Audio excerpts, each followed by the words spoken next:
Good morning, good afternoon, guys. It's we're back for another Geek Tavern. It's me, Sean, and as always, I'm joined by Mike. Hello. And Aaron. Hello. And, so I, personally, have seen quite a few things since the last time we've met. I saw The Invisible Man, Onward. I watched the entirety of Gravity Falls. Jojo Rabbit. Yeah, Jojo Rabbit. I just saw that yesterday. Oh. I have a thing where Aaron has it as well, where we try and watch a movie at least once a year. Like we watch one movie like at least once a year, and I finished the Lord of the Rings extended edition. I finished that one, so that's one of those. Oh yeah, we did watch Return of the King. There's one more that I had that is escaping me. I can't RV. think of it, and it was. RV. It wasn't RV. That's our pilgrimage. It is, as he said, the once a year a pilgrimage to watch RV. Some of them being The Thing, Inglourious Bastards, and as always, RV. The hallmark of cinema. What a classic. I can't think of the last thing I saw, so you guys can go until I think of it. I've filmed I don't even know where to start. I didn't think about this, but I found out that How I Met Your Mother was on Hulu again, so I just started watching season 1. Well, as we'll talk about later, obviously I've seen Godzilla finally. One thing I had gotten into, and I actually went and watched the first season already. It was only 6 episodes. The Dark Side of the Ring. It's a documentary series on Viceland, and it's about just different stories in the wrestling world. For example, the new season, it was a part 2 thing on Chris Benoit, who killed his wife and his son Daniel, and then committed suicide. So I went back and watched the first season of that because that new season premiere was pretty awesome. As far as movies, I can't think of really anything that I've seen. With the COVID-19. Yeah. I remember now. We watched that Pete Davidson movie. Big Time Adolescence. Yeah, and that's then, pretty good actually. Yeah. I like that. And then we went back and rewatched Austin Powers, The Spy Who Shagged Me. Yeah, I watched all 3 of those last year sometime. It was good. Yeah, Classics. we've been meeting up more regularly since a lot of people don't have work. Yeah. And just kind of watching movies with each There's other. absolutely nothing else to do. We Yeah. used to go bowling on the weekend, and now we can't do that. Yeah, I can't do anything for fun anymore. No comics. No. Oh, yeah. I've had to read digitally for the last 2 weeks. Yeah. This COVID thing's really hitting a lot of things hard, but specifically the movie industry. It's pretty. Yeah. It's transforming it in a way that I didn't think we'd see for a while, because obviously all of the movie theaters are closed down, so that social distancing and everything. And because of that, in order to recoup their losses, I think this is their strategy. A lot of the Warner Bros. And Disney even, Mm-hmm. they're releasing their movies to VOD, and you can rent and purchase them from your couch, which I thought was going to be something that would eventually happen, but yeah. I didn't. Obviously, this has kind of forced their hand. I can remember us having conversations a couple of years ago. You, me, and our friend Josh would talk about it, and we're like, why don't they do a thing where people love to go see movies in a movie theater. I completely get that. I'm one of those people. But for the people who don't want to, you could offer that as a video on demand at the same time it's in a theater. I remember having those conversations, but now we're in that reality. Yeah, I mean, the only thing that I think kept them from ever doing it was how do you make a price point for that, for one, which we'll get into what the price point is for this actual, it happening. But because how do you acknowledge how many people you have, unless they put a thing do you have this many people? But who's gonna tell the truth, Yeah. So it's kind of like a pay-per-view event or something, where you get a bunch of. I mean, that's what I feel like they're going to have to do if you actually want it, because like one person isn't going to pay $20 right to watch a movie. Like, yeah, it's the convenience and everything, but it's definitely going to be like you're going to get people together and then watch it like that. And yeah, I feel like they were not putting it. They weren't doing this option because they want to sell the movie twice. Yeah. They want you to go see it in the movie theater and then sell it to you on video in a Blu-ray or DVD or whatever. So I think that's what was holding them back originally. But now that this current circumstances have, pushed them to this, I wonder, I don't think that it's going to kill movie theaters or anything. Because, like you said, Aaron, there are people like us that like going to the movie theater and watching a movie. It's more than just the movie. Yeah. It's the experience. It's the whole experience. Yeah. And yeah, I think that some people are saying like nobody's gonna buy it for $20 for VOD or whatever, and it's like, you're right. Well, that's why you get people together. Like that's how it's gonna be. One person is going to spend $20 to watch Bloodshot. Yeah, exactly. Yeah. Yeah. So the movies that they have currently right now, I saw was The Invisible Man, The Hunt, and I think Bloodshot was one. And then Onward, that Disney Pixar movie, that's going to be put on Disney April. Plus. Yeah, April 1st. Put it on Disney Plus. Yeah. It's not even going. I mean, it is available now on VOD. Right. But if you have want to wait 3 days, or 4 days to watch it for free through your subscription, why not? Yeah, if you're going to have a subscription, then that'd be a great option. Yeah. I mean, I think that's going to draw people to Disney Plus now. Yeah. I don't know. I think it'll work in their favor. Yeah. I don't think that they're going to like drop all of their releases that they had slated on there. Yeah. Because I think Onward's kind of an exception because it was already in movie theaters for a little while. So they figured once everything was lifted, it'd just be too late. It would be several weeks of it being in. Yeah, because who wants to go see Onward in 2 months at the movie theater when all this blows over? Right. Yeah, I don't think they're going to drop Mulan on there. I think did that ever get a new release date? Or are they just waiting until this is over? I think that they're waiting until China can, go see it because that's where they're going to make all of the money is in China. Yeah. With that movie. And I saw that just recently they finally delayed Black Widow. It was like the last bastion. It was. Yeah. It was like the last movie to be pushed back. Yeah. And kudos to Marvel Studios because they waited it out as long as they possibly could to see if this was gonna change, and then they went, nah, let's just push it back. I'm curious to see. One good thing did come out of this: New Mutants is still in limbo, and it may still be until 2021. I don't think that movie's ever going to see the light of day. Well, the biggest pushback that I don't want to just not mention, but I know you don't like the series, but the Fast and the Furious, the new one, got pushed back a full year. Yeah, that is. I'm wondering if they did that because they wanted to add more effects and things. I mean, maybe because everybody's like, "Yeah, we'll push it back like 4 months or something." Yeah. I think that was kind of like the standard of what. Yeah, that's what most people are doing. But you know what's weird is James Bond.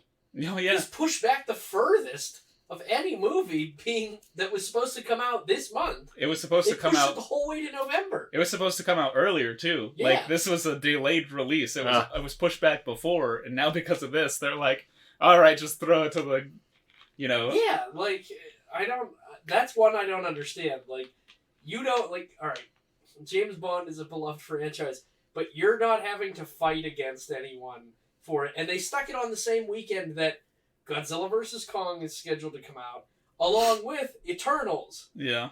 What a stupid idea. Yeah. Why would you push it there? Put it in September. Nothing is coming out in September.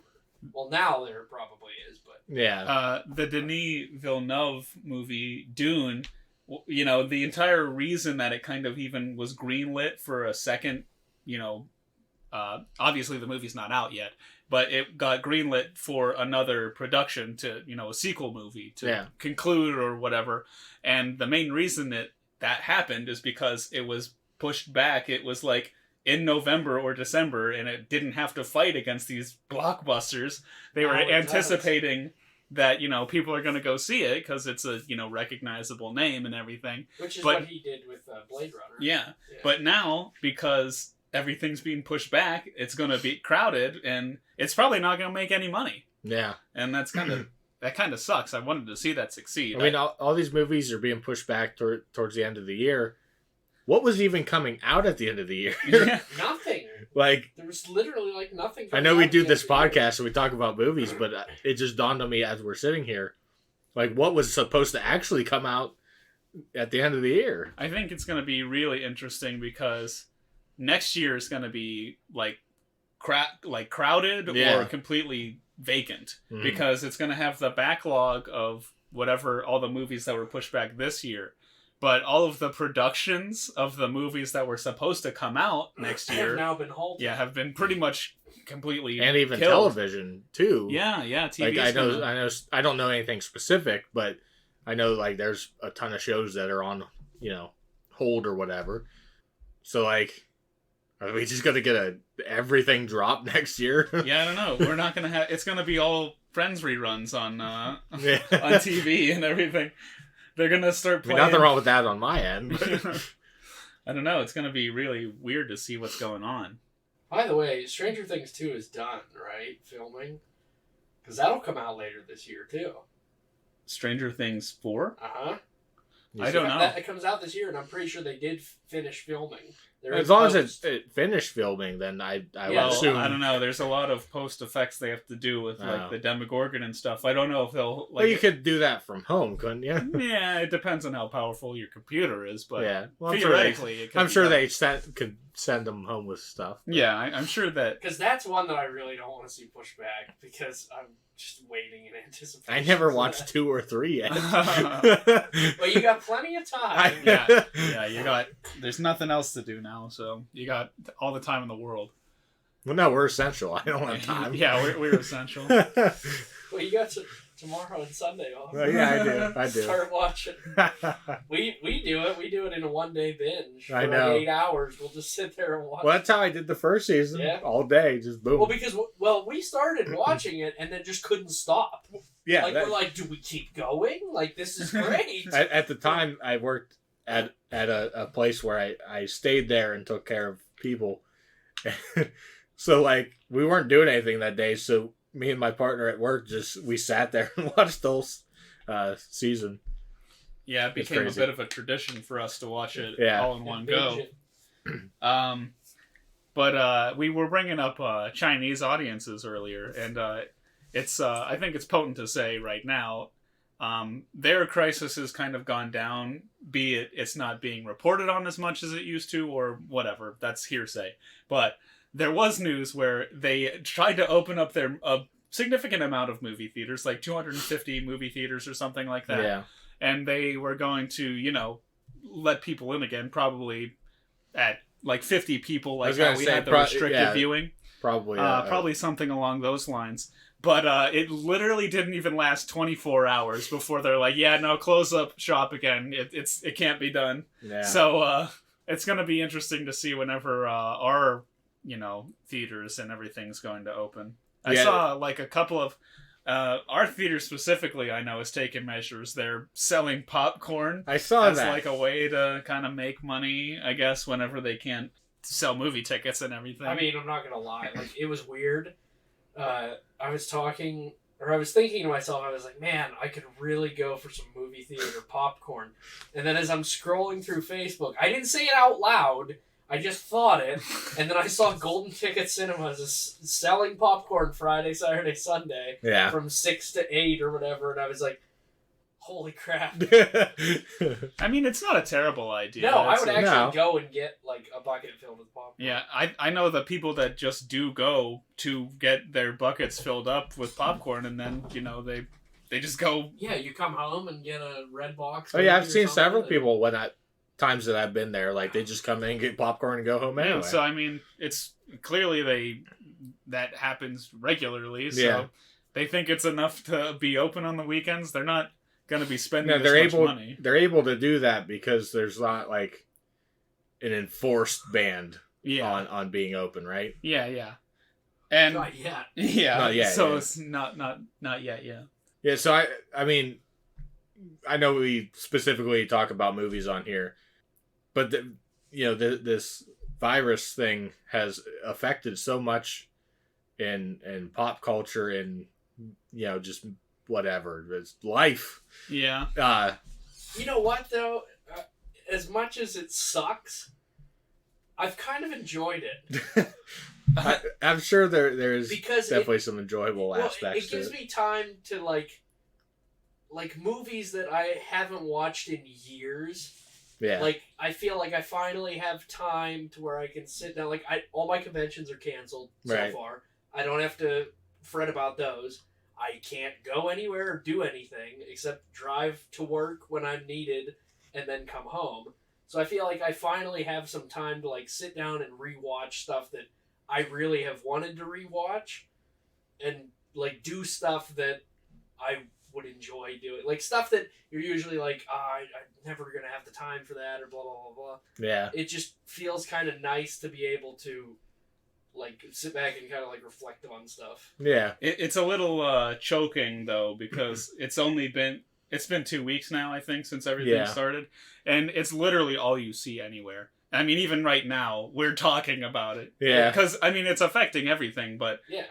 I'm sure people are, like, trying to escape it, and it's just, like, it's everywhere. It's so hard to And escape. actually, it's kind of funny because a couple of my coworkers were like, I don't know what I'm going to do being cooped up in the house like this and all. And I was like, joke's on you. This is how I spent high school. Yeah. I was like, I didn't go out and do anything. Yeah. I stayed inside and drew pictures and watched movies. I was like, I can go right back into that habit. Years of academy training. Yeah. Yeah, I was like, joke's on you guys. Like, this is not a punishment to me.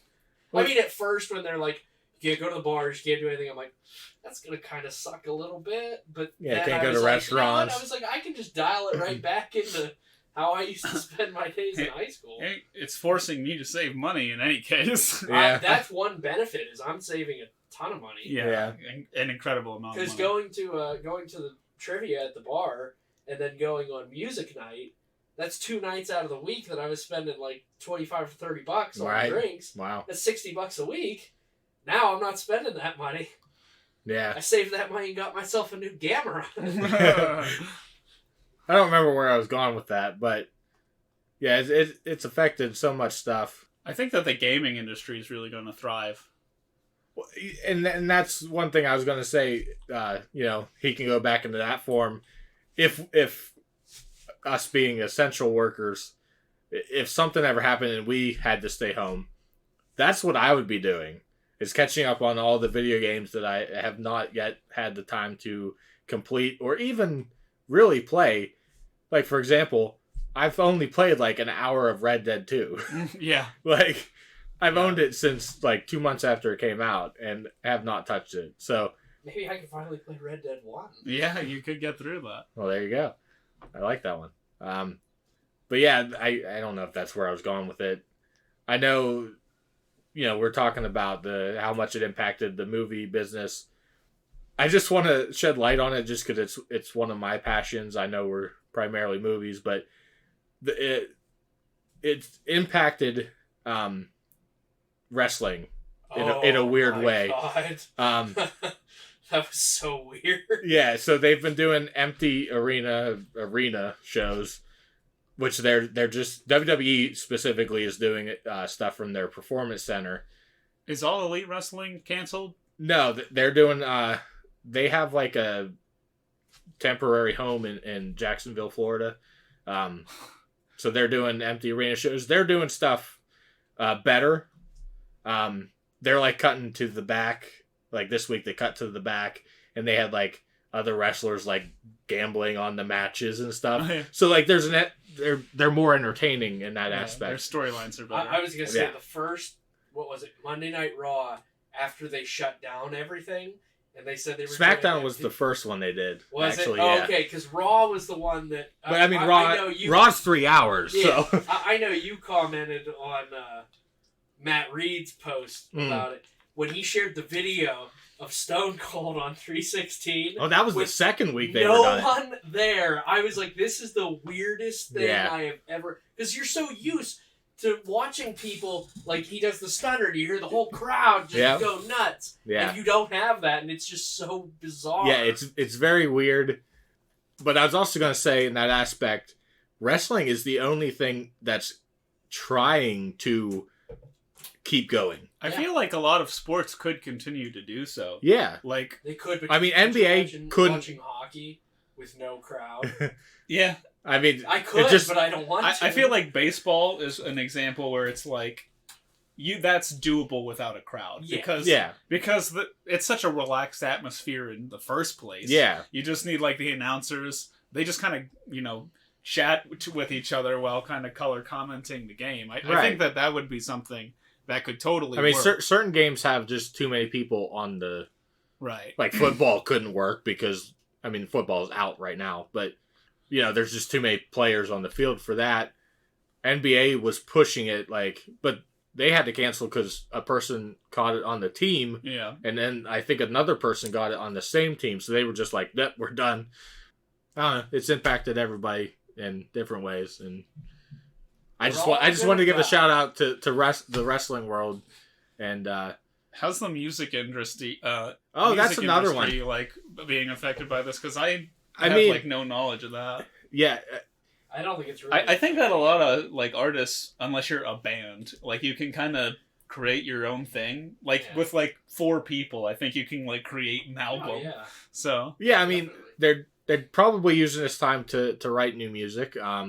As far as shows goes, obviously they can't do that. Yeah.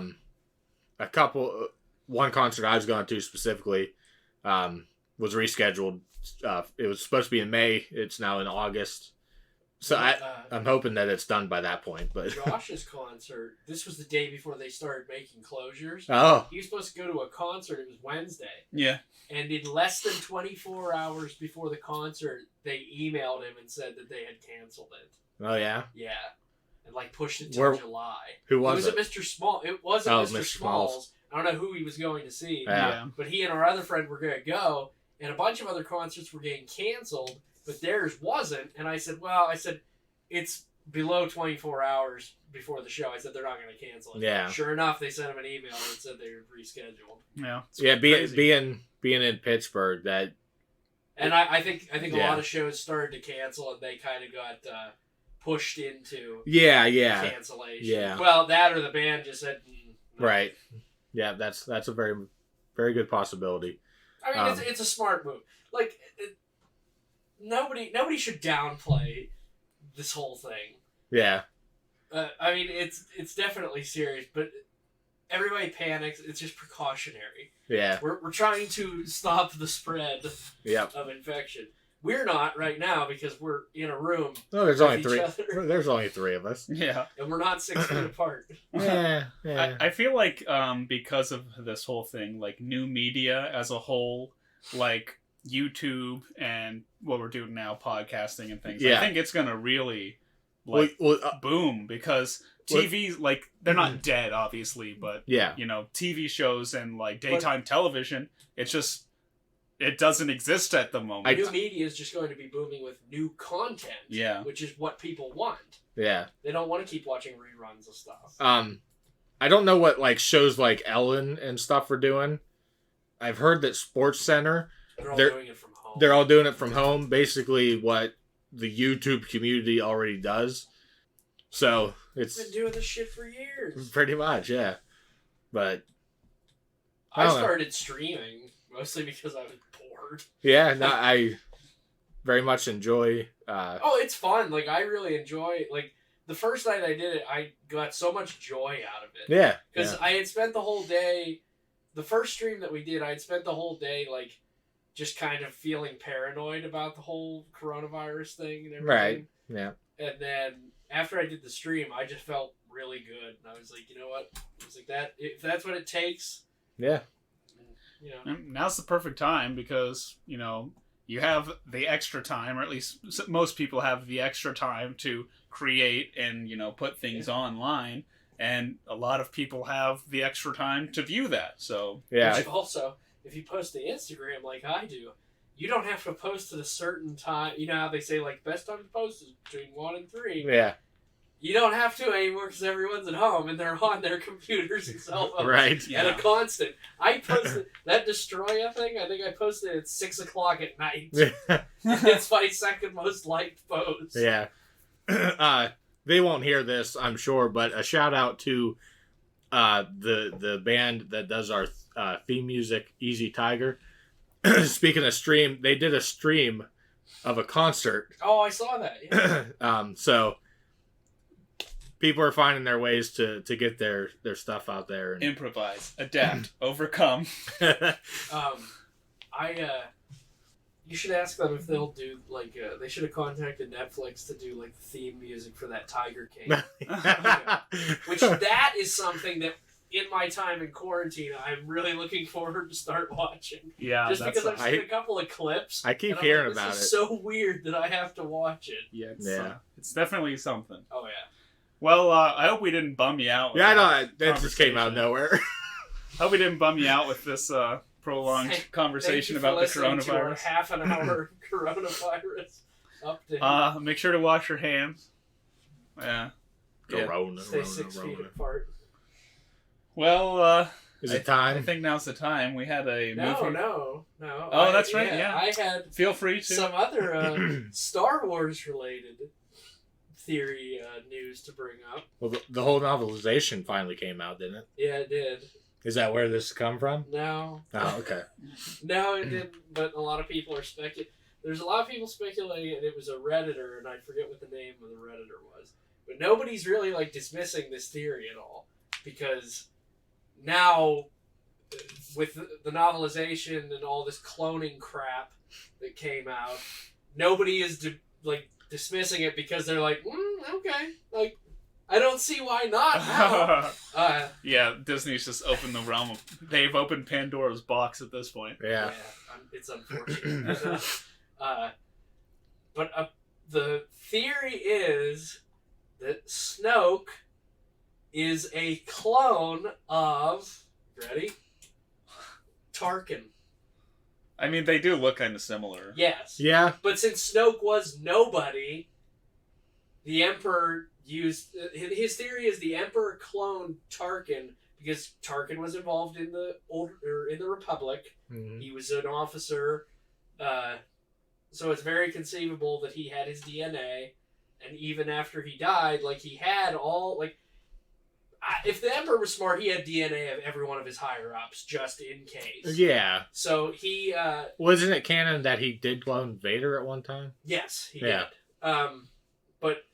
He would have had all this DNA and everything, and then he put his powers into Snoke. Right. Once he cloned Tarkin and everything, and that's why he's all deformed and everything, is because it's all the dark side energy that was never supposed to be in Tarkin. And Tarkin's a tall dude. Peter Cushing was a tall guy. Yeah. So Snoke's really tall. The British accent, he basically looked eye to eye with Vader, didn't he? Yeah. Yeah. Yeah, so... And Vader's 6'5". Yeah, something like that. But, nobody's dismissing it because they're going, well, Palpatine was a clone, so why not? I don't hate that. No, I'm fine with that because Yeah. I said, and Sean remembers, I said from Force Awakens that he looked like Tarkin. Yeah. He had the same, facial structure as Tarkin. Well, that was a theory that he survived the Death Star explosion, which sounds really weird. But I'm totally fine with that being true. That Snoke was a clone of Tarkin. I'm fine with that. Yeah. The thing I don't really that's the one I'm fine with. It's Palpatine being a clone. Yeah. Is what I'm not okay that with. one's just that one's stupid. In my opinion. We talked at length about that last episode. Yeah. We're not going to go back into that. But I thought that was a nice... Since we talked about that last time, that was a nice little add-on being that people are still talking about the theories surrounding Tarkin was only in 4, right? Mm-hmm. Okay. He was in Rebels and Clone Wars. Okay. Actually, he got to know Anakin on a mission, and they didn't really like each other at all. And then they started to like respect each other's leadership by the end of the episode. Mm. And then Tarkin says something at the end of what does he say at the end of the episode? I look forward to working with you again, Skywalker. Yeah. But he never knows the whole time he's working with Vader that that's Anakin Skywalker. Oh, he doesn't know. No, because nobody knows that Anakin survived.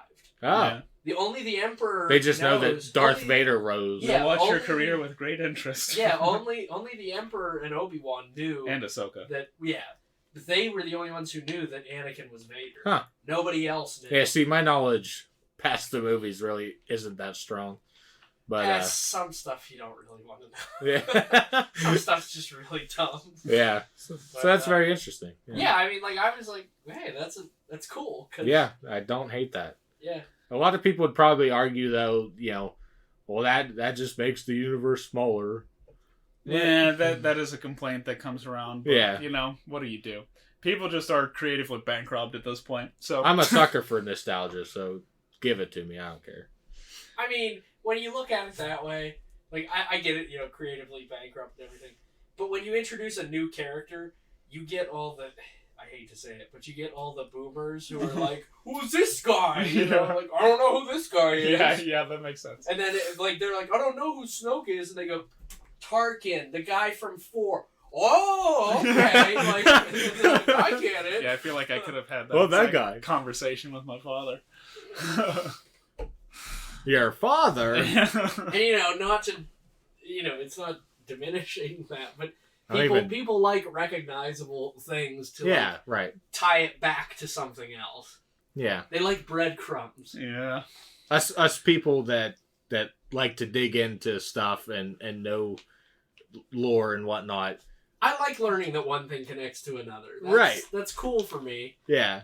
It's the people that dig even deeper than us. They're like, that's lazy writing or whatever. It's like I like shit being connected, Excuse me. Well, I'll try again. No, wait!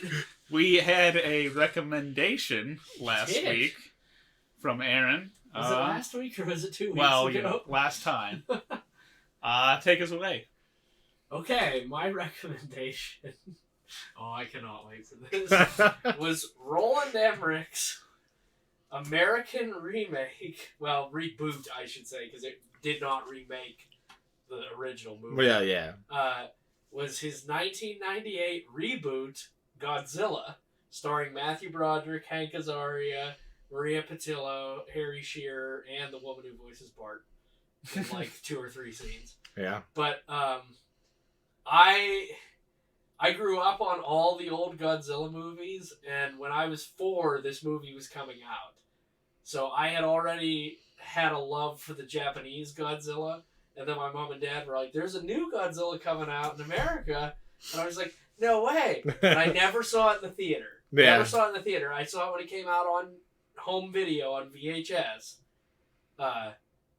And it was not as engaging as the Japanese ones, but I still enjoyed it, and I watched it. I had all of the figures. I had all the baby Godzillas, all the electronic Godzillas where he shot the fire thing out of his mouth. Yeah. And you had the tanks and stuff. I didn't have many of the tanks, but I had all the Godzillas.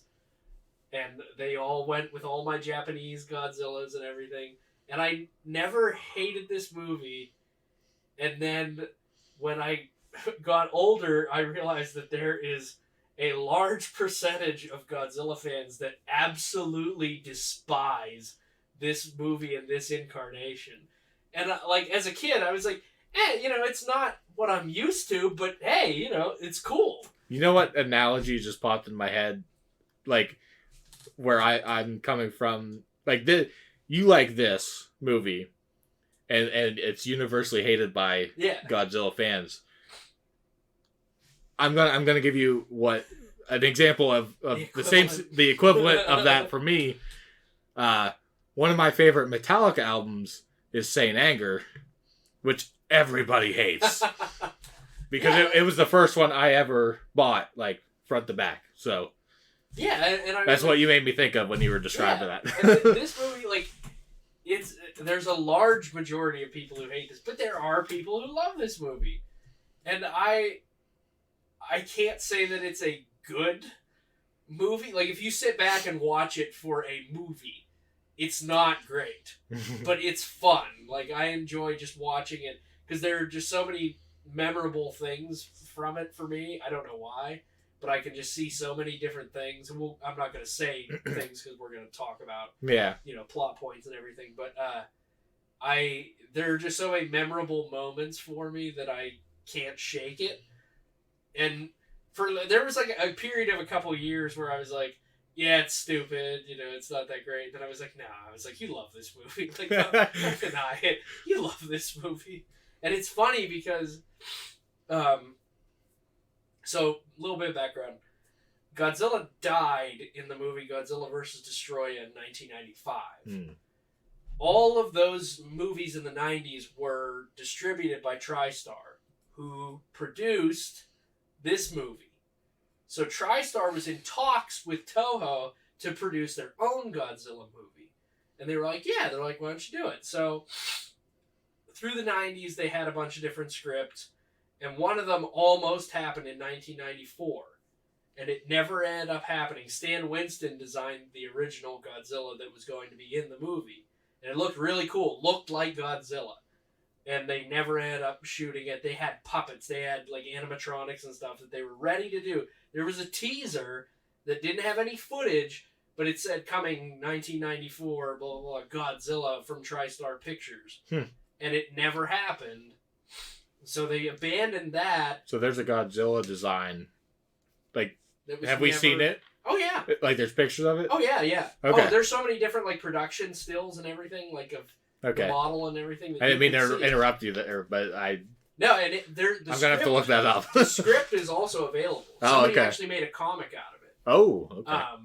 Which was cool. But he fights this thing called the Griffin in that.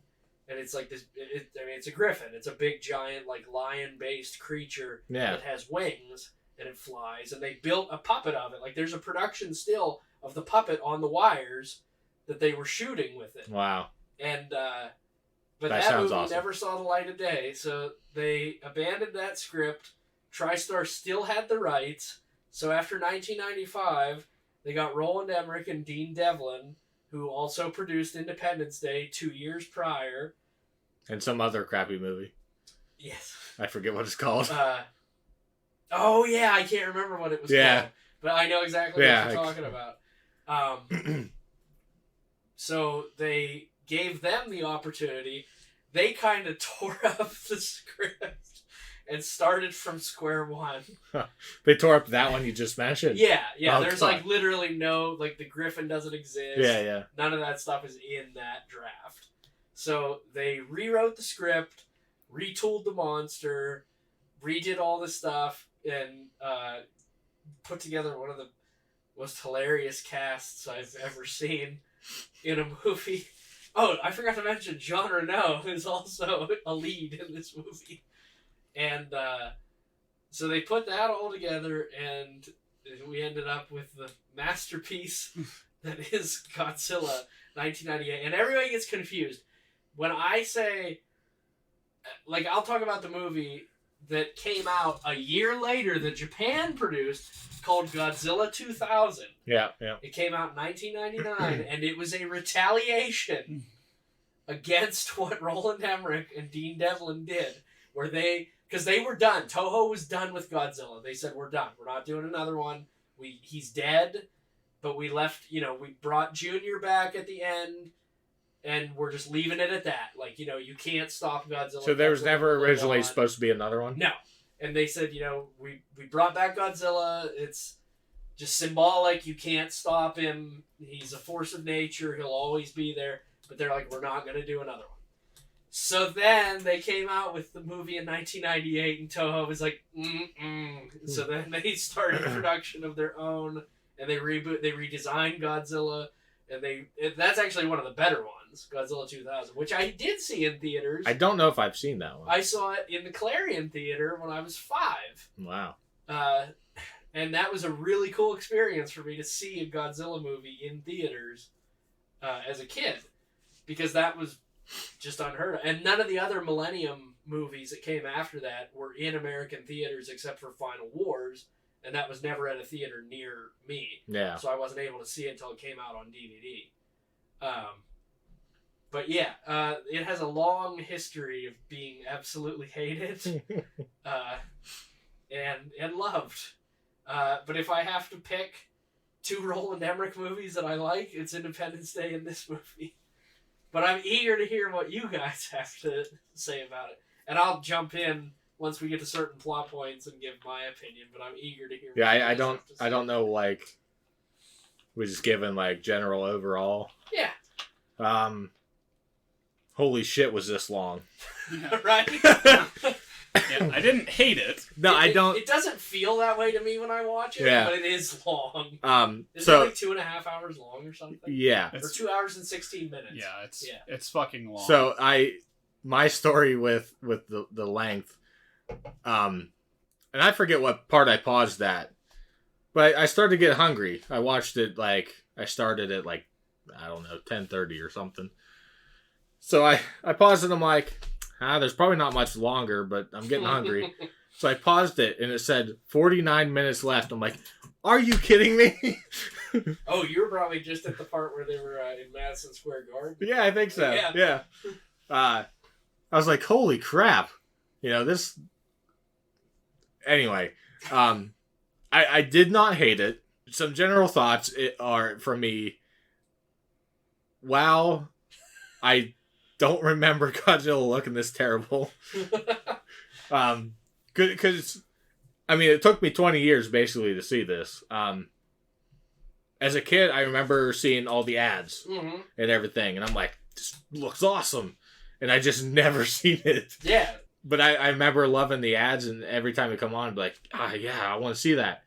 And, because, I mean, I remember I have vivid memories of being at my grandma's, and I'm watching old school Godzilla stuff.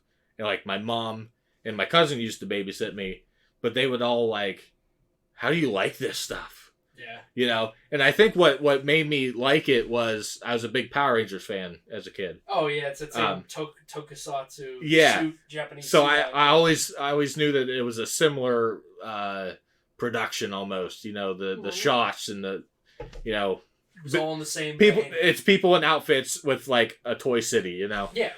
That kind of thing. So it has a charm to it. yeah. So I always liked Godzilla. So when I saw the ads coming for this, I'm like, this looks awesome. But yeah, Godzilla does not look good. His overall design is... I liked it enough because it was different. It's recognizable. You have the big spines. You have the roar. His arms are too damn long. Oh, yeah. Like, he's like a human. He's like a humanoid. That was weird to me watching this movie. From his neck up to his head, like, I like that. Yeah. But, like, his body just was weird. Yeah, it was very human-like. Yeah. I don't know how deep I should go, but I found myself really liking the main scientist. I am not going to remember names. Nick Papadopoulos. Yeah. Nick Matthew Tatopoulos. Broderick? Yeah, okay. Yeah, Nick Tatopoulos Nick. is his name, but they keep... I know, they keep making that joke of butchering his name. That's interesting that you feel that way, because I think that he is the single most out-of-place character in the entire movie. I liked him. I don't know why. He does not belong in this movie. He literally seems so out of place.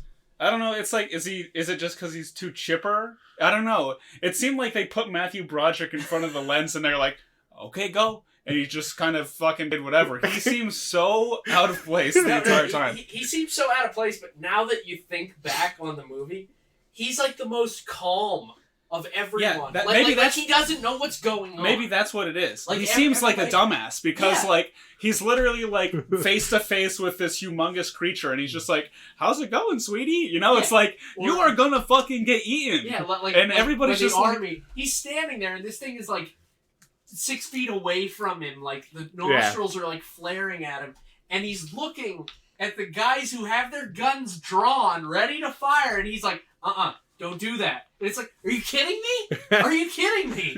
Like, this huge 90-meter tall thing is about ready to murder that has you. to be it. I don't know. It seems like he's not taking the situation seriously. Well, no. Remember, like when they are bringing in all of the fish trucks to create the bait. I thought they were bringing concrete in. That's what I thought. So he brings in all the fish, and like there's that famous line, and this is a line that is just memed throughout the Godzilla community. It's that's a lot of fish. I loved it. Like it's such a dumb line. See, here's the part of me loving dumb shit. But I love that line. I was like, that was funny. It made me pop. The script is just like so convenient. Like, he is a mutation scientist, and he's working in Chernobyl, the after effects of these earthworms. Yeah. And then, like, so the beginning scene is Godzilla destroying this Japanese freighter. Yeah, so that happens, and then the U.S. government thinks, I guess, what is it, the Pan-Pacific Islands, it's just kind of like, we have territory over there, so we're investigating, what the fuck is going on to our ships. And that was another thing that I brought up to Sean. Not to interrupt you, but real quick, that Japanese cannery ship that they said was sunk off French Polynesia. Okay, so think about that. That's in the Pacific, right? Near French Polynesia. That's way down, like, just below, like, Indonesia and all that. So that cannery ship was washed up, like, where? Like, near some Jamaican islands? And I'm like, how the fuck did it get, like, 5,000 miles and wash inland over there? Yeah, I wasn't paying that much attention at that point, but... Because they show up on the island, yeah. And the general's taking Nick, yeah. or the colonel's taking Nick through the wreckage, and they see the footprints, and they follow the footprints to the ocean, yeah. And the ship is there, and I'm like... And then later in the movie, they show where French Polynesia is, and they show the trail that goes right up to Manhattan.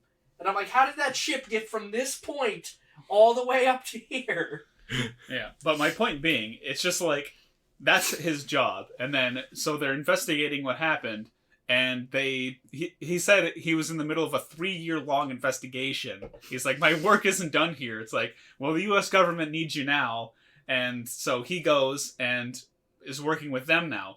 And it's just like, he's a biologist, sure, but you had no inclination that this was a mutated lizard. Yeah. So why are you bringing him on to your task force? It doesn't make any sense to me. It doesn't, but I think they knew something that they weren't telling him initially. That they knew that it was some kind of a mutation. Well, no, they did know. That's why they brought him. Remember when he lands and the colonel's taking him through, everybody there had Geiger counters that were testing the radioactivity. I guess he is a radioactive. Oh, right. So they knew that there was something odd about whatever this creature was. So that's probably why they brought... But it was. You recognize that after, but it seems so jarring that they're like, why the fuck are you bringing the worm guy in? Yeah. Which is also another running joke, the worm guy. Yeah. They call him Oh, and by the way, the butchering of the last name and calling him the worm guy is a reference to Roland Emmerich butchering the original character of Godzilla. But yeah, it's just like full of conveniences like that. And I feel like the only likable character is Animal, because he's just trying to do his fucking job. Hank Azaria. Like everybody else, Nick is a dumbass, and his girlfriend is a total bitch. Yeah, I hate her. Like Audrey. I liked her for some parts. For a split second. Yeah. She literally... And then she steals that footage, and I'm like, yeah, okay. That's another point to illustrate that Nick is a dumbass, is because when they're talking and then they go, when they're like, Dr. Nick Papadopoulos believes the creature may be nesting, and he's sitting there watching like this, watching on the TV as Chuck Kamen is doing his thing, and everybody goes, and they all turn and like look at him, and he's like, huh? Like, and they're like, you gave her the tape? And he's like, huh? No. No. Like, he's completely oblivious to everything that is going on. Yeah. Well, here's the thing leading up into Audrey coming to his tent. As if there wouldn't be some kind of security, be like, what the hell are you doing here? Yeah, exactly. You know? Like she had the press clearance and everything, and Nick like walks her to his tent, but you think that there would be like guards that would be like stationed directly outside his tent or something, right? And whenever he runs off because comes up with the fish idea or the nesting idea. No, he finds out that Godzilla is pregnant. Yeah. Whenever he comes up with that and he runs out of the tent, you'd think that the guards would be there and be like, get the fuck out. Like, yeah. If not when they're walking to his tent, it would be when, like, he left and now she's trying to get away, like, get out of there. After she stole the tape and everything. Yeah, it's the only characters I liked were Animal and was his name Pierre? Philippe. Yeah, Philippe. Which one was Animal? The friend Animal was the cameraman. Okay, yes, I like him. He's a good character. Yeah. Like at first I was like, oh, he's an idiot too because he gets the footage of Godzilla in the street, and then the foot conveniently steps, and he's in between each claw. Yeah, and then I remember you laughing at that part. Yeah, some of the lines and things you could tell that it was made in the early 2000s and 90s because his girlfriend calls him a retard. I remember that part. Yeah, it began whenever Principal Skinner. Harry Shearer. Yeah, whenever he's talking to Audrey and he's like, "Have a date with me," and it's have dinner with it's like, what the fuck? Like, this is some creepy shit. I didn't like that guy. And then no one's supposed to. Okay. And then in the next scene, he was in Spinal Tap too. Yeah. Okay. In the next scene or the scene before that, the handlebar mustache. Okay. I thought he had the big beard. No, he had the big handlebar. Either way, the scene before or directly after that one chick is calling Nick a cutie. I turned to Aaron. I was like, "What the fuck is happening here?" Which is funny because nothing ever happened. Like, I honestly think that they did that just to be like, "Hey, our two main characters are sexy. You know, like them." What the fuck is? It's so bizarre.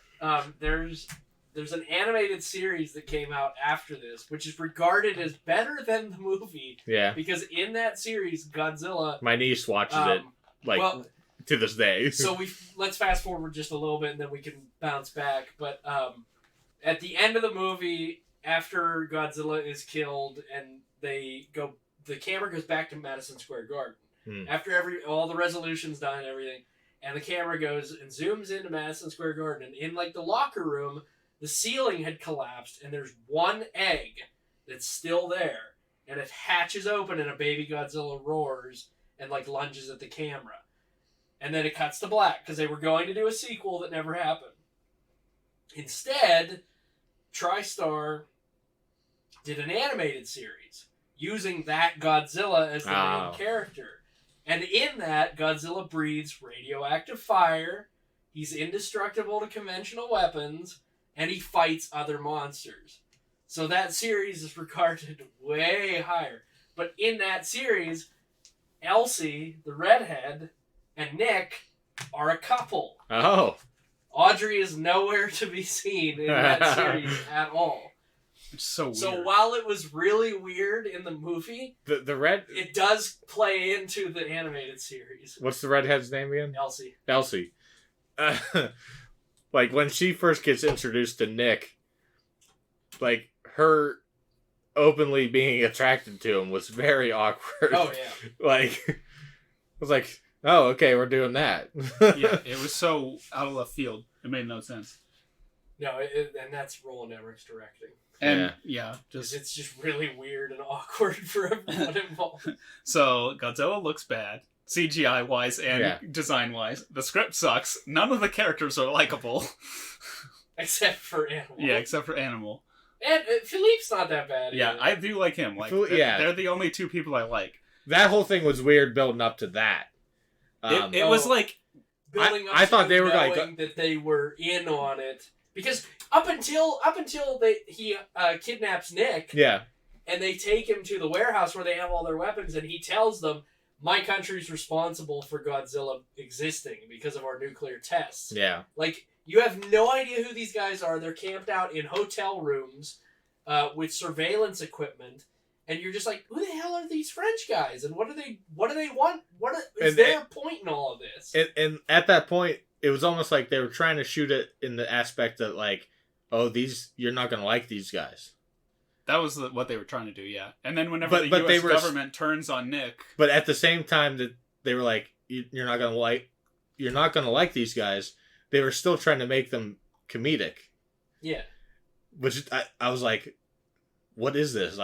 Do I hate them? Do I like them? I did like the first scene, but it still didn't like give you any inkling to who they were or what they were doing, which may have been one of the better plot points of the movie. Is you don't know who the French guys are, but you know that they are closely monitoring Nick and the whole situation.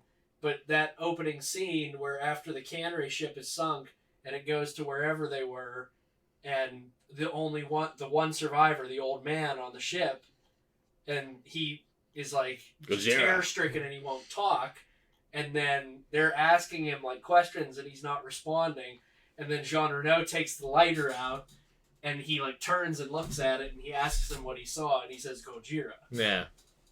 Like, I thought that was a cool scene. It was, but I was just very confused who they were until they kidnapped Nick. My favorite part of this movie was them going through the tunnels and then getting to Madison Square Garden, and then that whole set piece. Everything with the big Godzilla, I didn't give a fuck about. Yeah. And they're so quick. Like, Godzilla has almost no screen time. Yeah. Like, what, in the first attack that he had on New York, he's obscured by everything. Yeah, you only see his like foot. Yeah, basically. like when he comes over the bridge and like comes up and the boats are dropping off him, he's covered in like the boats. You can't see him. You see the fins, but then the mayor's giving his speech and everything starts like shaking and everything, and you look at the building and all you see are the fins like through the smoke cloud. Yeah. You don't see him, and even when Animal has the camera, you can't see his face or anything because it's all distorted. And I actually like that. Yeah, that's cool. But like Sean said, there's one scene in Madison Square Garden when the guy goes, they're counting the eggs, and he's like, there's more than 20 eggs here. And then the guy goes over and cuts the locks on the breaker gate, opens it up, and turns the lights on, and everything just like, there's a musical cue that's awesome.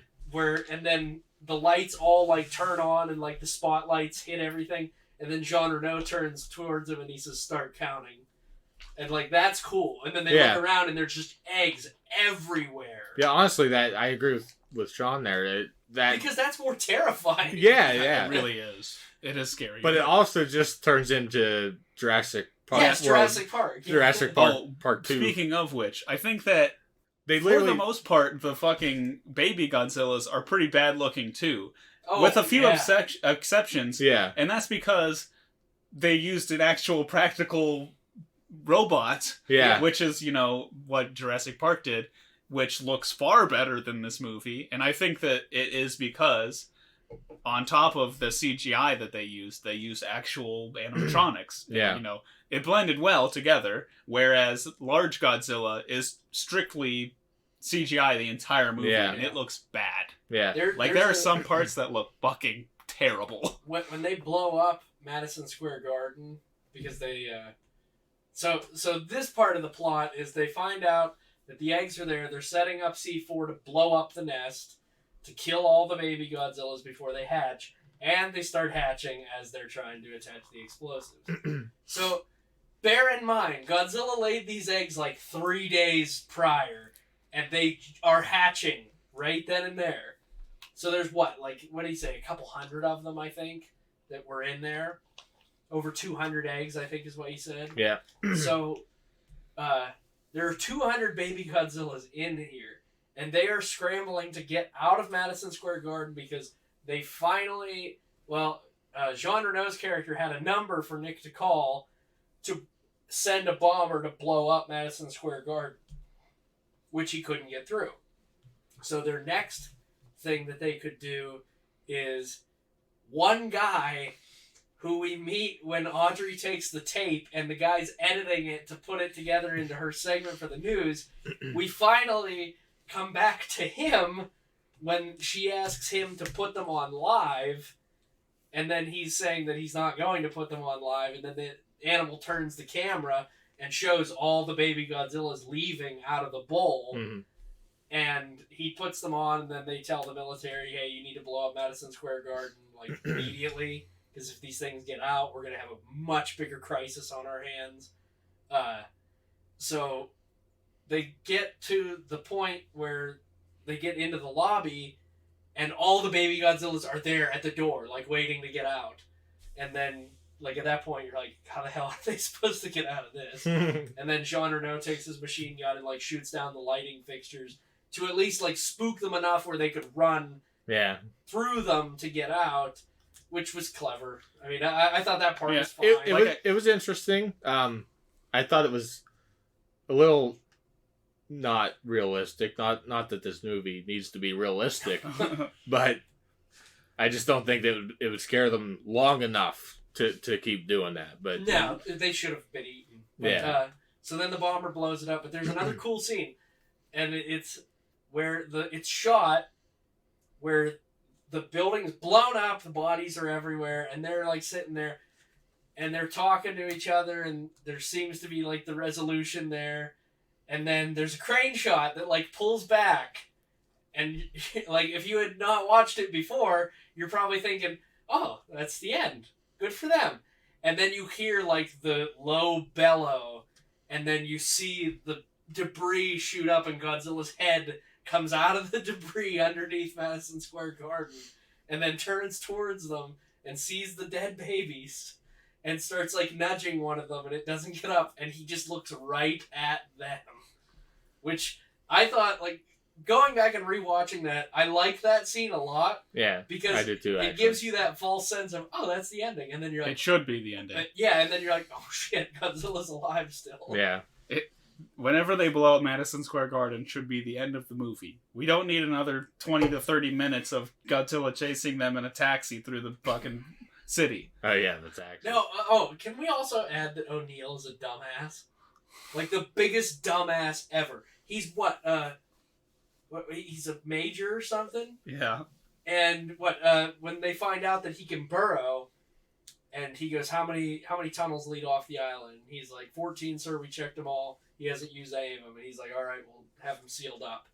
And then he goes, yes, sir. And then he comes back 2 seconds later, and he goes, how are we supposed to do that? And he's like, will you brick them up, fill them with bombs? I don't care. He's like, just do it. Just do something. Like, yeah, like, I was like, shouldn't that dude just be like, yes, sir, and then just, like, go and, like, do that? Instead of come back and be like, so how do you want us to do that? He was very much a dumbass. And then that was one of the other lines, is after they have to shoot at Godzilla, after they lose communication contact the first time that he's eating the fish, and then they can't get contact back with O'Neill, and then the colonel tells him, he's like, just fire at will, and then they start firing on him, and then he jumps into the river and all that, and then O'Neill says, he's like, I can't believe this, he did all this and we did nothing to him, and Nick goes, well, that's not true, we fed him. I like that But one. that just like solidifies Sean's thing that Nick is just a stupid ass. Yeah, he's such a dumb person. What a dumbass. Ugh. So after I watched this, I don't know, Sean, I think you have heard of him. I watched the Nostalgia Critic. Oh yeah. For this one, and one thing he brought up that I thought was very interesting, because I knew it felt familiar, but there's several scenes that they stole from Jurassic Park. Oh yeah. Like straight up Godzilla just chasing the car. Yeah. Was the T-Rex chasing the Jeep. Yeah. Most of the Velociraptor stuff. Yeah. The baby Godzillas. Yeah, that specifically. Yeah. Oh yeah, like so, the Honest it's a better trailers. movie. Well, it is. But Honest trailers even said they're like, get ready for a movie that was clearly based off Jurassic Park's success. Yeah. Yeah. That was what, like 5 years earlier? Yes, 1993. Yeah. I'm thinking, what could they have removed from the movie to make it better? Like, Audrey. I kind of I meant like in the sequence of the timeline, because the Audrey stuff. I kind of like. Yeah, Audrey stuff is stupid. While I think that the ending of the movie should have been when they blew up Madison Square Garden, I don't hate the taxi stuff. Like, that's the most entertaining Godzilla stuff that happened in the actual movie. Yeah, I kind of liked when they let him out onto the bridge and the F-18s. Like, when he gets tied up. Yeah. That's what they could take out. All those terrible helicopter scenes. Like, of the... yeah. Cut that shit right out. Like... I know that it's supposed to be like, oh, he's invincible or whatever, but it was fucking terrible. And it wasn't. He wasn't even invincible. Yeah. No, because they clearly penetrated his... Yeah, and that's the one thing that everybody... That's one reason everybody hates this Godzilla, like this incarnation of him, is because when he gets shot at, he just runs away. Yeah. He doesn't stand there and, like, takes it. He just literally runs from fire from all these different... artillery. There was one time where he used like a fire breath, wasn't there? Yeah, there was like fire breath there was twice. Humvees chasing him, shooting machine guns, and he stopped and turned around and he did like that dragon breath ignited. Yeah, I didn't like thing. that. It was okay. Because I need that beam that I see over there. yeah, the beam is a lot cooler. Yeah, what is it? Don't they call Atomic it like breath. a gamma ray? Oh, atomic breath. Yeah. Gamma ray. Oh. What am I That's thinking? Hulk. That's Hulk. Do we have anything else to... Yeah, I don't know. I mean, the point of these, I don't think, is to give like an in-depth review. Yeah, in-depth review or overview of the plot. So we just kind of discuss things that we liked, things that we didn't like. Yeah, I mean, I think it's a fun movie. I'm not wishing for my... Shut your brain off and just, like, watch it. Yeah. Just enjoy it for what I don't think I'll visit it very, anytime soon again. No, I agree. I mean, I am glad after 20 years that I finally watched it. But I like the score a lot to it. Mm-hmm. Opening sequence was really cool. All the nuke montages of, like, the bombs going off. And then they kept showing the iguanas, like the marine iguanas. Right.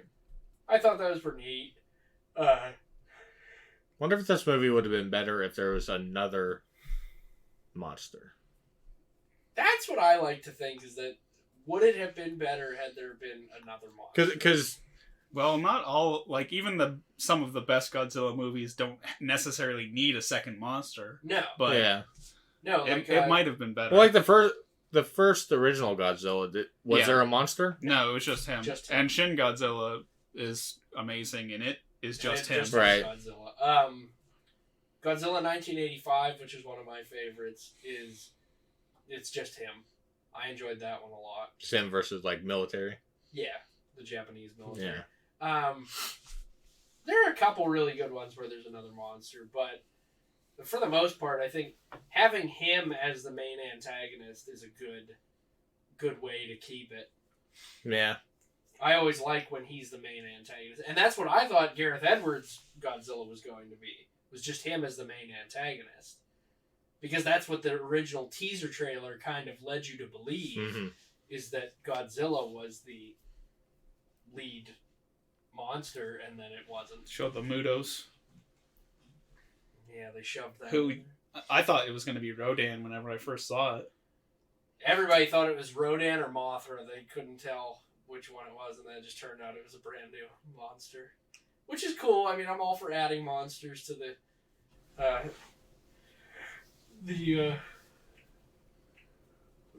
what's the word I'm looking for? Canon?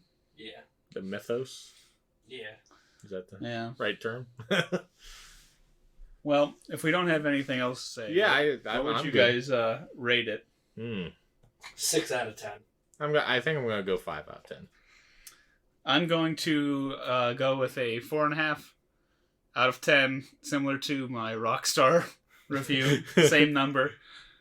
I think I enjoyed Rockstar more than this, though.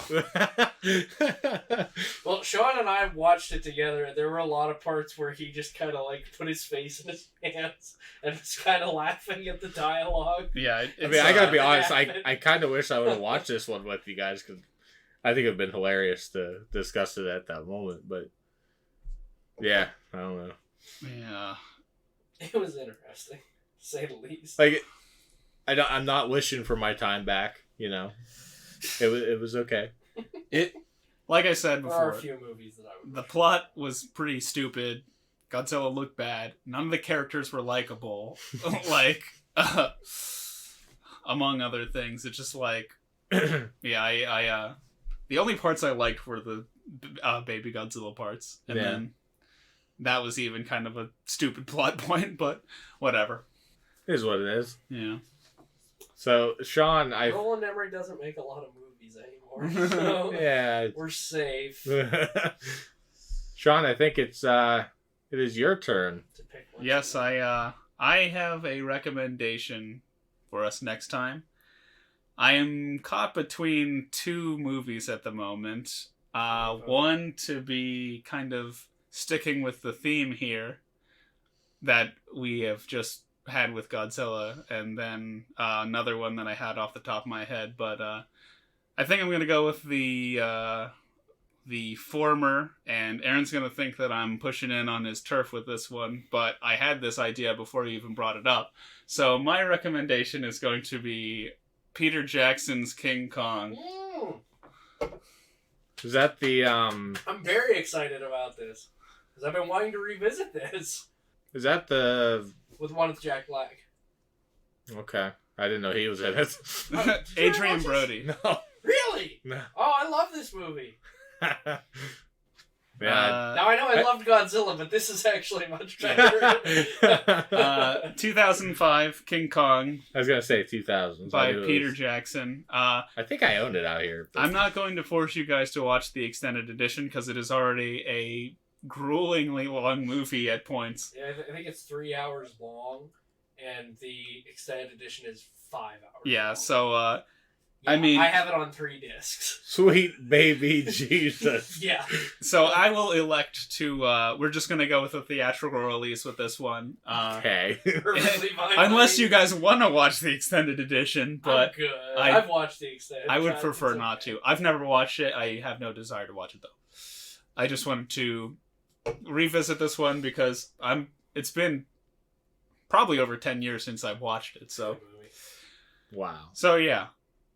King Kong, next episode. If you don't want to be spoiled for 2005's Peter Jackson King Kong, watch it before our next episode's released. Yeah. Thanks for watching and It's listening. gonna be a 3-hour podcast. Yeah, we're gonna record ourselves watching it. We're gonna read the script. Thank you for sitting through our coronavirus talk. Let us know what you think about the state of movies right now and media in general. What you thought about Godzilla. And we'll see you next time. Make sure to wash your hands. Stay 6 feet apart. Later, everyone.